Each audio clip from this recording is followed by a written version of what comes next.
यदि आपको लगता है कि पढ़े लिखे नौजवान जो प्रधानमंत्री को भी चुप करा सकते हैं, हमें भी लगता है बिल्कुल कराएंगे।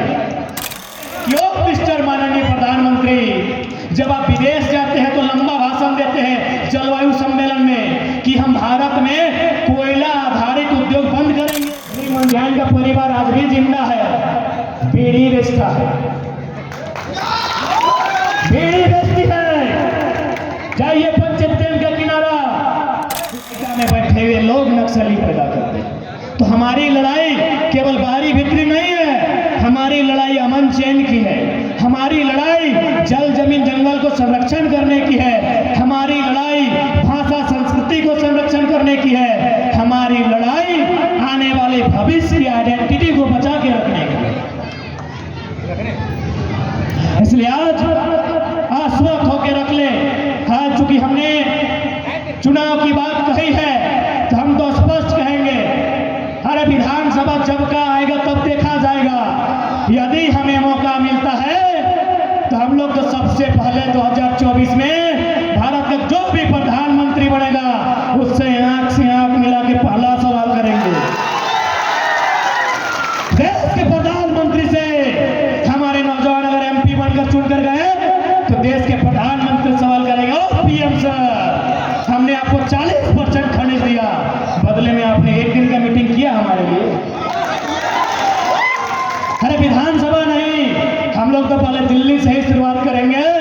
आप दिल्ली जाएंगे कैसे ये नौजवान, इसको आपको तय करना है। यदि आपको लगता है कि पढ़े लिखे नौजवान जो प्रधानमंत्री को भी चुप करा सकते हैं, हमें भी लगता है बिल्कुल कराएंगे।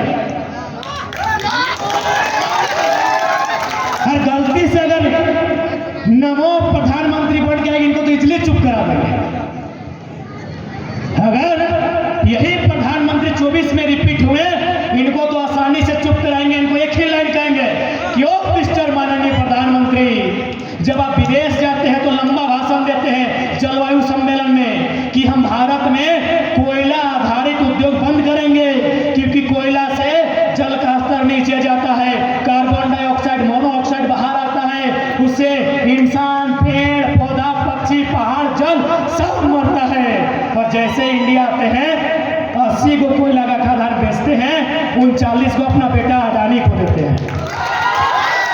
यकीन मानिए देश के प्रधानमंत्री के पास हमारे सवालों का उत्तर नहीं होगा संजय दा।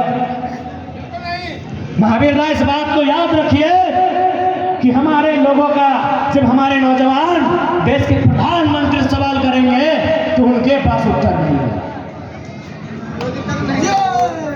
यदि इनके जगह पंडित नेहरू के लोग आए तो उनको तो और इजली चुप करेंगे कि आप 1951 में सिमरी आए थे, आप 1958 में पंचेत डैम गए थे, आप बुधनी मंझान का हाथ पकड़ के फीता कटा दिए थे।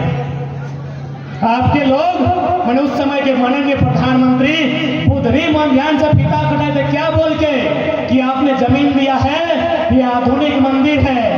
बुधनी मंझान का परिवार आज भी जिंदा है, बीड़ी बेचता है,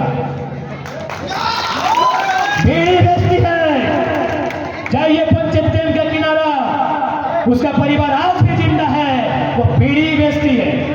जाइए सिमरी, आज भी एफसीआई हल के रूप में खड़ा है, 8500 करोड़ की लागत से बना है।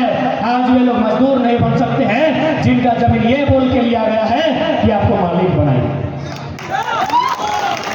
एनडीए या यूपीए दोनों प्रधानमंत्रियों के पास हमारे किसी सवाल का उत्तर नहीं होगा, क्योंकि हम झारखंडियत पे बात करेंगे और उम्मीद करते हैं अगर एक भी बंदा गया आप लाइव टेलीकास्ट देख लेना, आप लाइव टेलीकास्ट देख लेना, किसी के पास हमारे सवालों का उत्तर नहीं होगा। अब आप इमेजिन कीजिए कि एक सांसद की कितनी शक्ति होती है कि प्रधानमंत्री की आंख में डाल सकता है।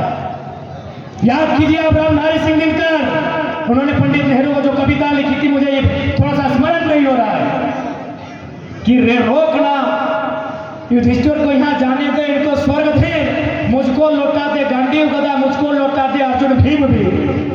जब उन्होंने चाइना से समझौता किया था उस कवि ने प्रधानमंत्री को चैलेंज किया था कि युधिष्ठिर को जाने दो, हमको नहीं चाहिए युधिष्ठिर, हमको गांडीव गदा चाहिए, हमको युद्ध का शंखनाद चाहिए। अब आप बताइए, कोडरमा की सांसद हो, हजारीबाग के सांसद हो या गिरिडीह के सांसद हो, 3 साल बीता है, एक भी सवाल किया है?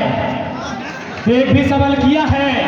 ऊपर से ही तो मजा हद कर दिए, पूरा पारसनाथ पहाड़ किसी समूह को बेच दिए। नाम नहीं लेंगे, हद कर दिए, पूरा पारसनाथ दे दिए। अरे वहां मारंग मोरू है भाई, उसका भी ध्यान रखिए। उसी लेटर में जिक्र करते मारंग मोरू का, उसी लेटर में जिक्र करते बोड़ो पहाड़ का, उसी लेटर में जिक्र करते भौमिया जी महाराज का। उसके बाद जिसका जिक्र करना था कर देते। इतनी शक्ति होती है एक सांसद में, क्योंकि सांसद और प्रधानमंत्री में विशेष फर्क नहीं होता है। प्रधानमंत्री हवा हलवाई थोड़ी होता है, पीएम बनने से पहले वो भी एक सांसद ही होता है। आपको याद होगा गुजरात या राजस्थान के किसी सांसद ने पीएम से कहा था कि अरे सांसद हम भी हैं, आप भी हैं, बस आपकी मेजोरिटी है, आपके पास ज्यादा है, आप पीएम बन गए। तो ये शक्ति होती है। लेकिन हमने क्या किया?